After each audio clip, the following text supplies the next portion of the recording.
Have you ever had your whole day just thrown off by something tiny? Or, do you ever look at some people and wonder how they stay so calm under pressure? Well, that's exactly what we're digging into today. We're going to break down 3 really powerful ideas from Salman Asif Siddiqui that explain the hidden forces shaping our reactions and how we can start to, actually get a handle on our inner world. I mean, it's something we've all been through, right?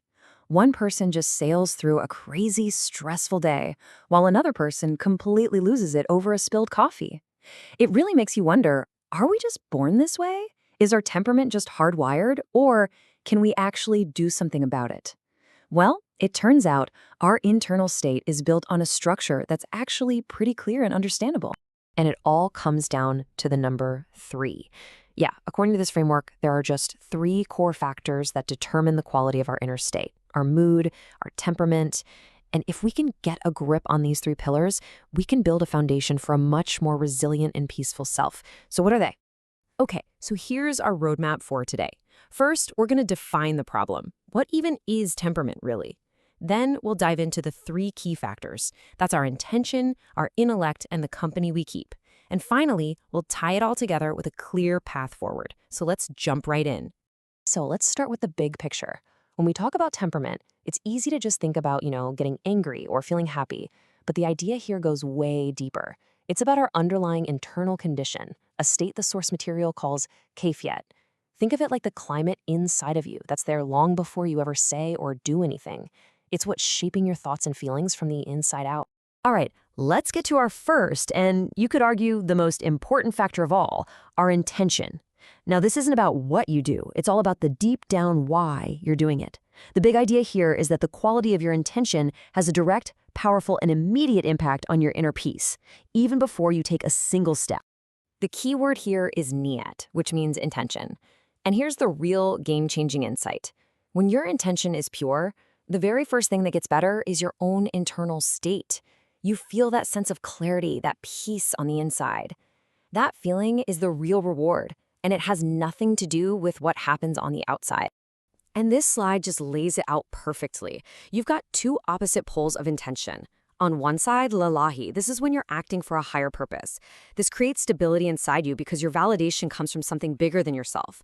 But on the other side, you've got linasiyat, acting for public approval, for likes, for applause. And that is a recipe for anxiety because you're always chasing what other people think.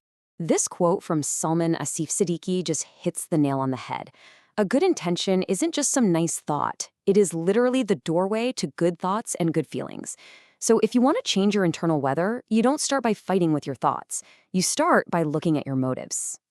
Now, this is an idea that often gets misunderstood, so let's be clear. When we talk about having a fear of God in this context, it isn't about being terrified. It's the natural other side of having a deep, profound love for something. I mean, think about someone you love more than anything in the world. You have a natural, healthy fear of hurting them, right? A fear of losing them or disappointing them. That's the idea here. It's a fear that's born from love and respect. Okay, on to factor number 2, the clarity of our intellect. So if your intention is the why, then your intellect is the how. You can think of it like your mental operating system. It's the set of beliefs and assumptions that are constantly running in the background, telling you how to interpret and react to absolutely everything.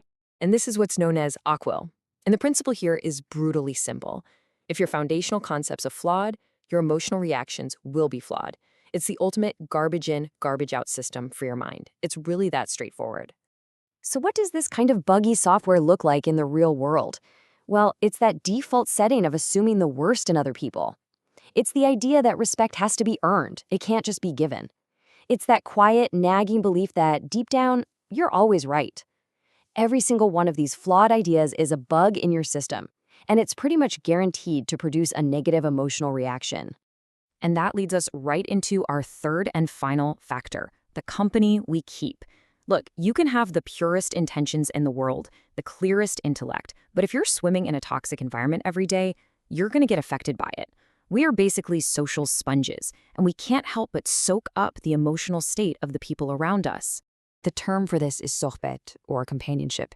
And here is the crucial point. Temperament is contagious. It really is.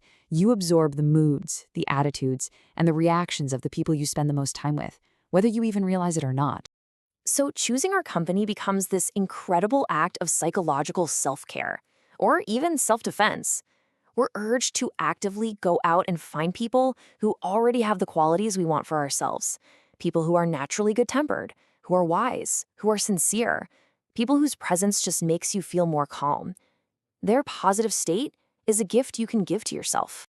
Okay, so we've got our three key ingredients, right? Intention, intellect, and company.